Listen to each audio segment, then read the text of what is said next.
All right, Mike, I'm getting us live on YouTube here, and then you'll be ready to roll. I'll let you know. All right, I'm still looking for my, hang on, I've just got to get the opening statement and some of the agendas opened here. Hang on one second.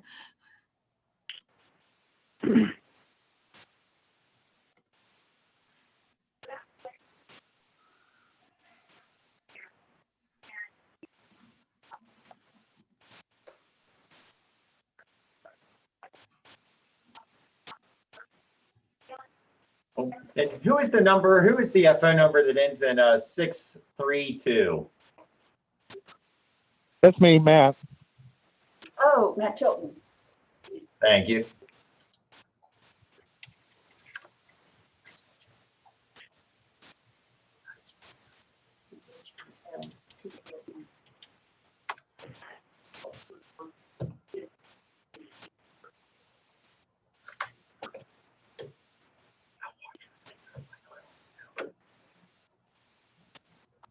Got quite a crowd. Yeah, you do. That's a big crowd tonight. Okay.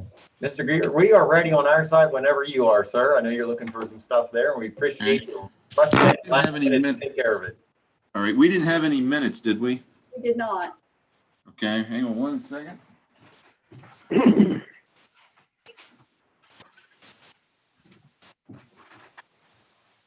How much background noise was coming through. All right, now let me get to the next statement. All right, we got everybody here that we need. There you go, full board. All right then. My name is Michael Guinness, Chairman. I call this regularly scheduled meeting of the Historic District Commission to order this 28th day of January 2020. There is 2021. present. Everybody hear me? Yes. There is a quorum present. The roster of the staff to the commission, of the commission members, and the technical posts that they fill in accordance with the requirements of the Hagerstown zoning ordinance are on file with the city of Hagerstown, are available on request of any applicant, and are hereby made a part of their legal record of each and every application heard today. All decisions rendered are based on the Secretary of Interior standards and guidelines as adopted by the city of Hagerstown. Each decision is made on a case-by-case basis and is not intended to be precedent setting. If you have any electronic devices, please make sure they've been silenced. We are being recorded and you're on YouTube, so please keep that in mind. There are two types of cases, consent agenda and design review. For our consent agenda, I'll ask anybody in our audience if they have any issues with those particular cases. If not, then I will then ask the commission members if they have any issues with any of the consent agenda items. If there are no issues, we will then blanket approve those particular cases, and those applicants are free to leave the meeting. For design reviews, when your case is called, please join in with the commission. For the record, please name and address. There will be a brief synopsis of your application by our staff consultant. After that, the floor will then be turned over to the applicant for any further elaboration. The floor then will be turned over for discussion by the commission members prior to rendering a decision on that application. At this time, we have no particular minutes for approval. Great. So first up on the agenda, consent agenda items, HDC case 2021-02 for 909 Hamilton Boulevard for a fence, and HDC case 2021-05 for 1039 The Terrace for a fence also. I take it we don't have anybody in our audience listening in here that would be speaking out against those particular cases. All right, commission members, any issues with these particular consent agenda items? I have none. There's no objections, then we will entertain a motion for adoption.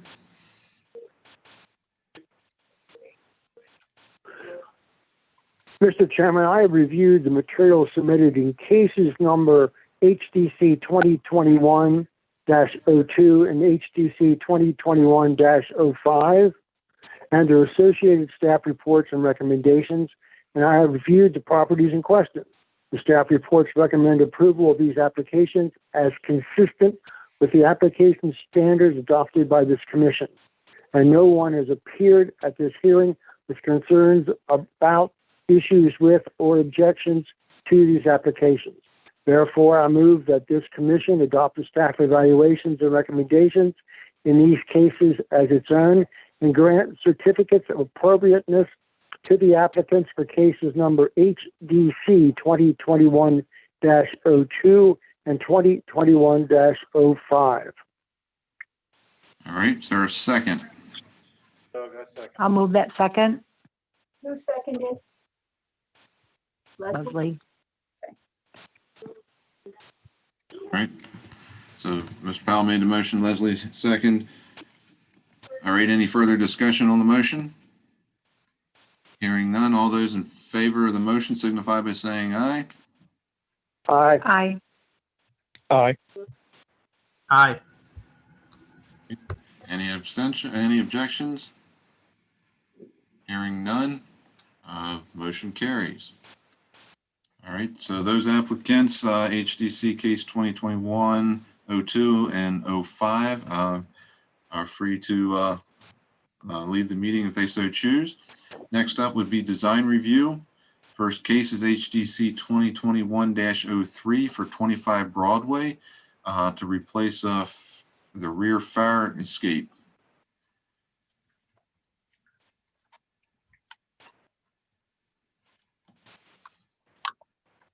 If you're here for that case, if you could unmute yourself and identify yourself for the record, please. Tim Rudolph is here for them.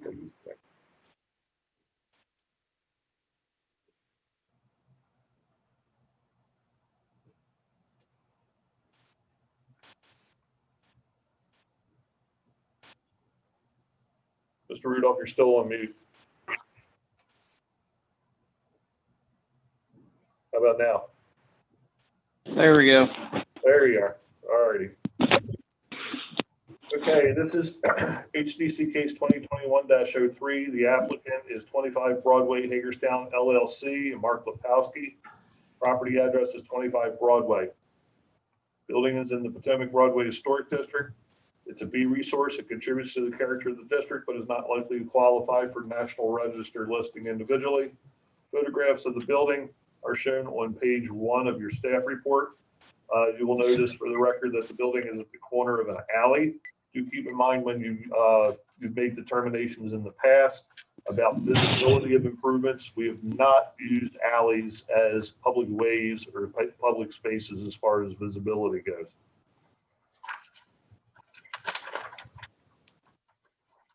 Design guidelines, page 28 to 30 of the residential guidelines.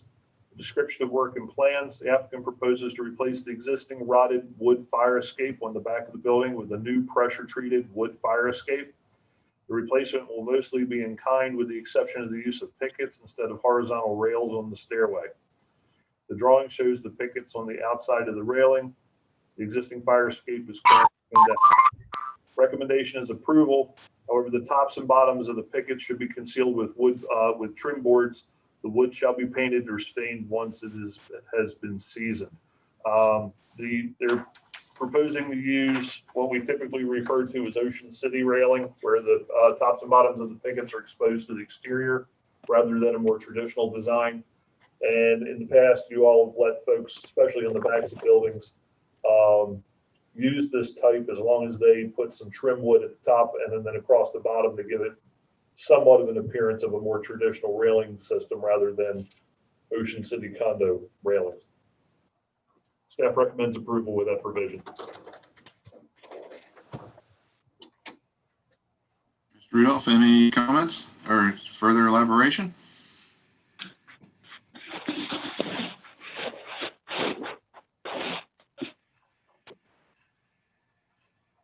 Rudolph, can you hear us? Yes. The chairman just asked if you had anything you wanted to add. My question was, can you clarify what you mean by the trim boards at the top and bottom of the rail? Yeah, if you look at these railing systems, where you have the pickets, they're on the outside, you can see where the top of the rail and the bottom of the rail kind of end. A more historic looking railing is one where your tops and bottoms of your pickets are actually embedded in a bottom rail and a top rail. Rather than make you go find that type of railing, what this commission has allowed is using this more modern style, but you would take a piece of trim wood that, let's say, is maybe 1.5 inches, 2 inches wide, and run it right underneath of the handrail on the outside. That way it looks like kind of masks the tops of the railings. And then another piece along the bottom as well. Probably I would say the same width as whatever the bottom rail is that these pickets are screwed into, but just on the outside of the railing instead of the inside. Okay. Typically, I don't run that 2x4 at the bottom of the rail. It's up about 6-8 inches from the bottom, but we can move it down to the bottom and then put a trim board on the outside. It doesn't need necessarily to go all the way down to the deck. Although my guess Okay. is it's probably a building code requirement where it can't be more than a certain width, or else a kid could crawl under it or something. Yeah, I can't have a bigger opening than 6 inches there on the steps. Right.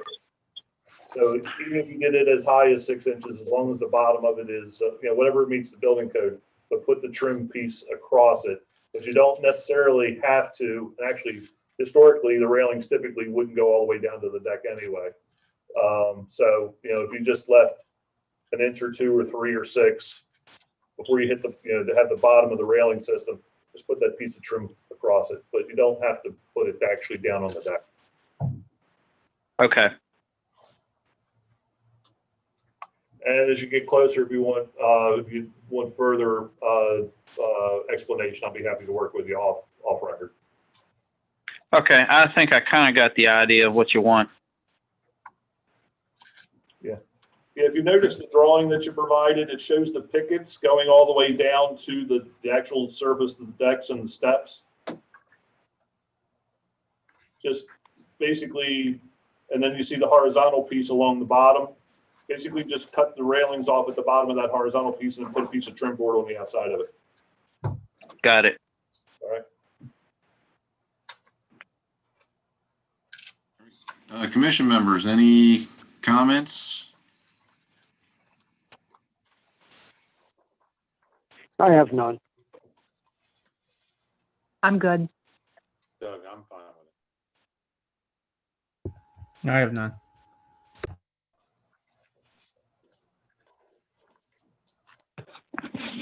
All right, not hearing anybody, then it sounds like everybody's in agreement. We'll entertain a motion for adoption, please.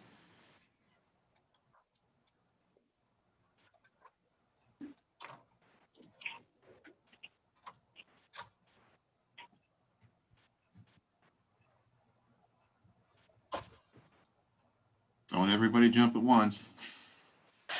I don't have my sheet with me, or I would.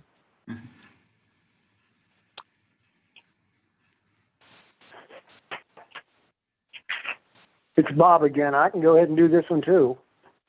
Hey, you're up. Mr. Chairman, I have reviewed the material submitted in case number HCC 2021-03 and its associated staff report and recommendations, and I have viewed the property in question. The staff report recommends approval of this application as consistent with the applicable standards adopted by this commission, and no one has appeared at this hearing with concerns about, issues with, or objections to this application. Therefore, I move that this commission adopt the staff evaluation and recommendations in this case as its own and grant certificate of appropriateness to the applicant for case number HDC 2021-03. All right. Is there a second?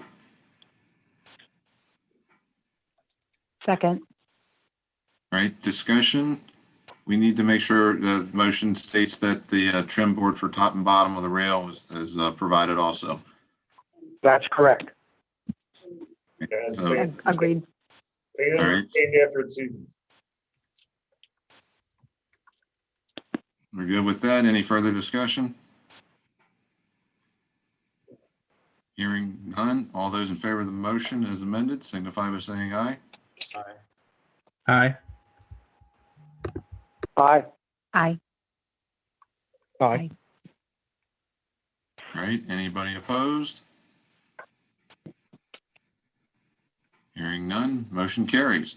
Appreciate it, Mr. Rudolph. We'll get that signed off on, and I guess Steve will, I guess that was working through permits too at this point, I would assume. Yes. So we'll get that out tomorrow to you. All right, thank you. All right, have a good day. All right, next up. Next case, HDC 2021-04 for 4 West Washington Street for a sign. Is there applicant here? There, Ms. Handler and Ms. Epps. Hello.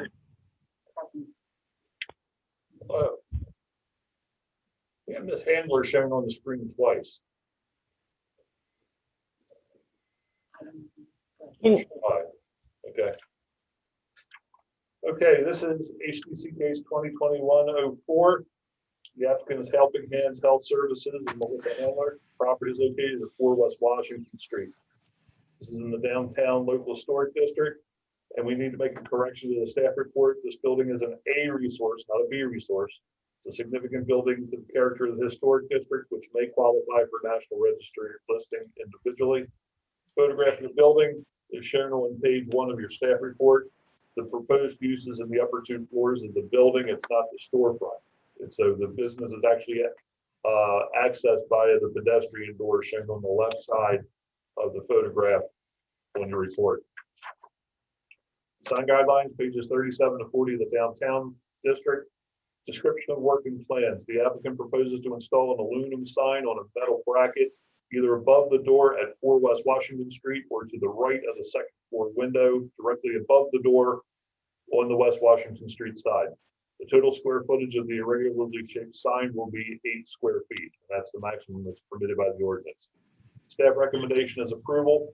8 feet of clearance must be maintained between the bottom of the sign and the sidewalk. In order to avoid damaging the brick, the bracket shall be installed in the mortar joints of the building and not into the brick itself. So they would need to make sure that they drill into the mortar, not the bricks.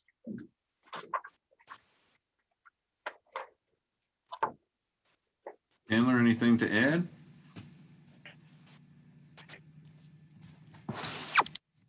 Well, you asked me a question. Is there anything to add? No. No. I'm sorry. I'm behind you. I actually have I turned my camera on. I actually have bad hearing, so I'm not ignoring you by any means. All right, commission members, any concern with this particular application? No. Is there a more definitiveness on the location of the sign? Why they were looking at a sign depicted at the window of the second floor? We're on the third floor of the building. That's really the only place to put it, unless we put it so high nobody could see it, or so low people don't think it belongs to our office. The zoning ordinance wouldn't allow the sign up at the 3rd floor level. I can't understand. That's not my question. Excuse me. My question is, is this the only door that accesses for this business? Is Correct. the side door? I would think that you would want to have the sign closer to that depiction, because that is the only door, as opposed to higher up on the wall. That would just make more sense. I mean, we're not opposed to that. That's an option too. We're not opposed to that. We were just trying to Okay. mimic what all the other window signs look like. That's the approach we were coming from. So if you think it would be better by the side door, we're not opposed to that. I have a question as well for the board or for Steve. is that the only business located within that building using that door, or are there other businesses that have signage on this building No, that using that door? The building's a 3-story building. The storefront accesses off of the square. Mm-hmm. Then you have the 2 upper floors, and as I understand from this conversation, they're going to occupy the 3rd. So I guess somebody else is going to occupy the 2nd. Typically in the past, because those spaces are so small, that if there's been a business upstairs, they've typically occupied the 2nd and 3rd floor. But in this case, it may be different. So there might be a 2nd business up there at some point. Right. Everything is vacant now, and we might end up getting the 2nd floor as well. But right now it's just the 3rd, and the rest of it is vacant. My question has to do with when we have multi-tenant buildings and the location of a sign, and this, I guess, is for Mike or Steve, is this first come, first serve in this case? Someone has their sign there and it meets the minimum requirements and it's sitting there. Another business comes in on another floor in the same building with an extension sign, what to expect. There can be more than one projecting sign on the building. Matter of fact, there is one on the corner for the storefront. What we would recommend is if a second tenant comes in, if they're going to put the sign above the door to one side, that the other one just come in on the opposite side of the door. Okay. All right. I have no further concerns. Kind of different than other buildings because even though it looks big, it's actually a pretty small building. And I don't anticipate getting a bevy of tenants in this thing. Okay. Well, I would recommend that the sign is placed lower to the door entrance to identify the building as opposed to higher up on the building. Okay, that's not an issue. And whatever signage you have within once they enter the building inside to direct them is strictly your business. Okay, thanks. Any other commission members, comments? I have none. I have none. So this is Doug. So just to clarify, the sign will be near the door. Right? I'm sorry, can you repeat yourself? I'm sorry. Yeah, this is Doug. I just wanted to clarify that the commission is stipulating that the sign be near the door. Yes. Okay. Thank you. Matt, any comments? Nope, none. All right. It sounds like everybody's in agreement with the sign being located near the door. We'll entertain a motion for adoption then.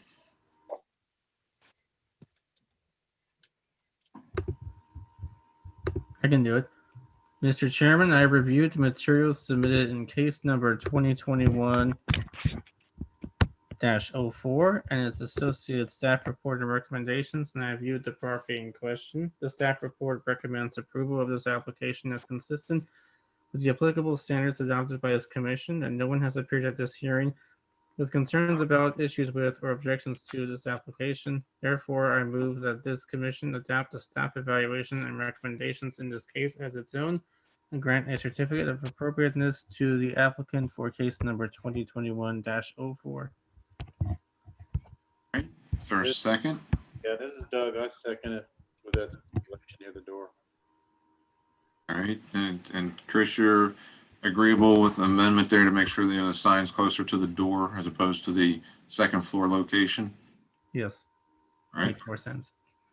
All right. We'll let the motion indicate as such. All those in favor of the motion signify by saying aye. Aye. Aye. Aye. All right. Those opposed? Hearing none, motion carries. All right. Appreciate everybody's time as far as design review. We'll get that signature out tomorrow then. Thank you. Thank All you. right, at this time, we have no workshop scheduled. For new business commission members, we have one item, upcoming city park projects with Mr. Tissue. Where'd he go? Oh, there he is. There he is. Yeah, Rodney has to be on the agenda. We provided you a memo that we put together dated January 22nd regarding a number of projects that they're currently moving forward with at City Park. It's got 6 individual items, and with that, I'll turn it over to Rodney. Hi, everybody. Hopefully you can hear me okay. Yes, because City Park is a National Historic Register district, I think it's always good when we're doing projects there of significance that we let you all know about it and get your feedback before we start on those. So you have a memo from me of 6 different things we're working on. Actually, there's 3 or 4 others that I forgot about when I put it together. So it's going to be a busy year in City Park. And coincidentally, it's the 100th anniversary of City Park. So we're going to have some fun things going on too. But I'll just go through them very quickly, and then you feel free to ask me any questions you have. The Higger House itself, it's time for some fairly significant improvements to the house itself. They're on the west side where the weather hits it. We need to replace the upper window. The shutters for that are completely unrepairable anymore. So we're going to replace those. We're going to repoint the entire western gable of the wall with historically accurate mortar, which wasn't done, we don't think, the last time. There's some other shutters that we need to paint and repair. The porch itself, the front porch, is in poor condition and needs to be replaced. So we're going to use mahogany tongue and groove flooring to replace that, and 2 of the posts that are rotted. And inside we have some plaster damage just from kind of meeting at the end of its useful life. So we have some plaster work we need to do inside. It's more just repairs than anything. At the band shell, we have a lot of repairs to do as well. And we're going to be replacing some rotted wood, repainting. There's several windows that need repaired. And the stage itself has a pretty bad leak in it and is causing damage to some of the floorboards underneath. We're going to be building some new restrooms back by what we call the train hub, back by the locomotive 202. There's an elevation in your packet, shows what it looks like. We're trying to mimic the pavilion that was built back there about a year ago, kind of a train station motif, I guess you could say. We're getting significant more use of those fields by softball, and of course the train hub itself doesn't really have any bathrooms right there, so this would help be an amenity for the train hub itself. You may remember a few months ago we talked about restoring the locomotive and building a shelter over it, so that's all going to be happening either late this year or into next year, and these bathrooms then would serve hopefully what is a bigger crowd of people coming to the locomotive. The mansion house needs some work done to it as well, but nothing really significant. You probably saw along Virginia Avenue, we tore all the shrubs out, the hedge out. We're trimming those hedges about 4 or 5 times a year, and it just took a lot of manpower that we really just can't afford. So we got a grant to put in an ornamental fence, and I think I have a shop drawing of what that's going to look like, and we hope to install that next month. And then the last thing on the list was the lighting in the park. We're going to do some uplighting of the trees along the western side of the lake. Those could be various colors for different celebrations during the year: pink, purple, Christmas colors. At Christmas time, the dynamic lights will still be on the water, but we're moving all the silhouettes now to along the streets, so we'll have more of a drive-through situation, and we're pretty excited about that. We had over 22,000 cars visit it last year just to see the lights on the lake. So we think with these additional upgrades, it'll really be a display that the community can be proud of. We're also putting in some play equipment and doing a lot of landscaping. We're planting over 250 trees in City Park in the coming days. So that's like the whole list. I threw all that out at you, but if anybody has any questions, we can tackle them one by one.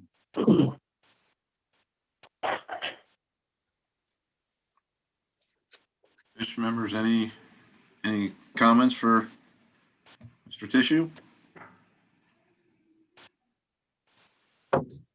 Doug, not really, other than, that's great. I like the lighting, Rodney, so that's gonna be great.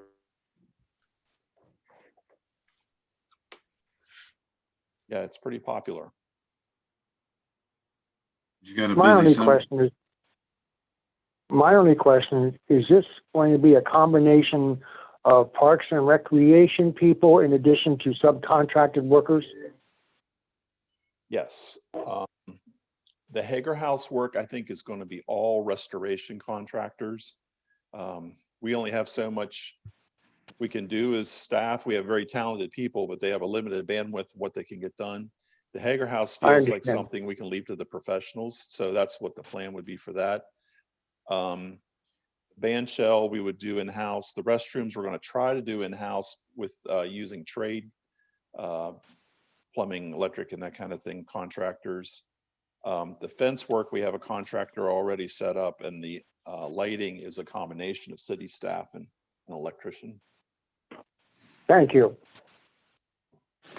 As a follow-up to Bob's question, do you have a deadline on when you're going to bid this out on the Hager House? Just for my own point of reference. First, I have to make sure the funding is secure. That whole list of things is about $60,000 to $80,000 worth of work. I put that in our budget request that the City Council will be reviewing in April, May, assuming that it gets funded. We want to start it right away in the summer, so probably July. Okay, thank you. Sounds like it will be a busy summer. I guess what fiscal year kicks in July 1, right? Exactly right. Okay. Can while you're here, can you give us an update on the Pangbourne Park? Yes, sure. It's on winter shutdown right now, though. The contractor asked to not work during the cold weather. But, all the dredging's done. That went very smoothly. We removed, I think it was 2,500 cubic yard silt from the lake. They began to work on the stream restoration right before the shutdown. So they removed some of the invasive trees that were there. We're going to do the stream restoration of Hamilton Run, and then we'll be planning back more desirable things all along there. And the wall construction, I think they have about 150 feet of the wall to go. They have a long way to go on the wall. They're replacing the entire perimeter of the wall, and with new stone masonry. It's going to be beautiful when it's finished, I think. Then just have some landscaping to do, some sidewalk improvements. We're replacing all the lights there so that everything will be up to date as far as the lighting goes. And I'd say we'll probably be done in June or July. June. Great. And then they're going to name, the lake has been named after Lou Metzner for his years of service on the board. Council. All right. Anybody have any other questions for Mr. Tissue? No. All right. Well, we certainly appreciate it is time. Thank you for giving us an update. Thank you. Let me know if you have any questions, Howard. Okay. Thank you. Great. Other new business. We need the election of a vice chair in case I am not available. So who would like to throw their hat in the ring? And don't everybody jump at once.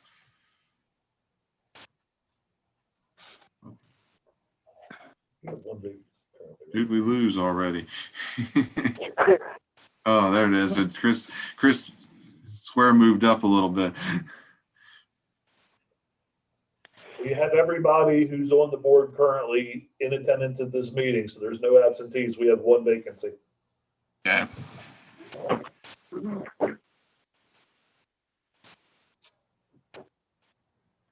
Well, I nominated Leslie last time.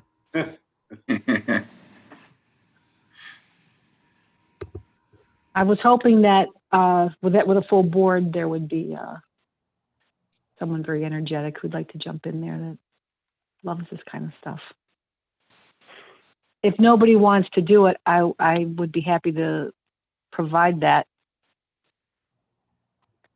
But if someone else is engaged more, I think that would be better. I move the nomination be closed.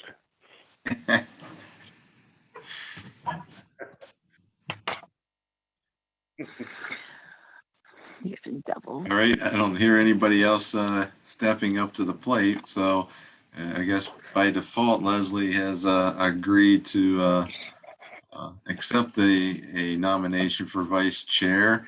I guess at this point, we would entertain a motion then to adopt Miss Allen as our vice chair for this year. I make a motion that we elect Leslie Allen vice chair of the HTC Commission. Is there a second? I second. Any further discussion? Hearing none, all those in favor of the motion signify by saying aye. Aye. Aye. Aye. Any opposed? Hearing none, motion carries. All right, any other new business that needs to be brought before the commission? It's Bob. I have something for Steve that doesn't necessarily involve HDC business. My wife and I had occasion to drive around Mill Street the other day, and the buildings that used to be Forsyth at the turn right there behind American Little League are in a sad, sad state of repair. Is there any way the city can put some pressure on the owners of that property to do something about those buildings? They are an eyesore. Those properties were owned by the Forsyth family up until, I want to say, a little over a year ago. And they have been since purchased by someone who is planning to do something with them. Tear them down? What's that? I said tear them down? No. It's the same lady who restored the McKinley House down off of Frederick Street. I mean, the two-story concrete block building, which is of no real particular historical importance, may or may not, because that's in really sad shape. But the stone mill itself is built like a fortress. But right now, it's been relatively recently turned over to a new owner. He says they want to do something with it. I just don't think that they figured it out yet. What? Thank you. Okay. Any other new business? I can't recall if I just sent a request about this or not, but I saw that the YMCA building has been slightly breached on the interior line of the driveway. Someone broke the exterior window in the downstairs big glass, and I thought I reported it, but I can't remember. But it was pretty significant, and I was concerned about safety. Leslie, I put that in as a complaint, so it went to. Okay, thank you. That's the proper channel for that. Okay, I couldn't remember if I did, and I just was thinking about it. Thanks, Debbie. Mm-hmm. Any other new business? All right, old business. Anything needs to be?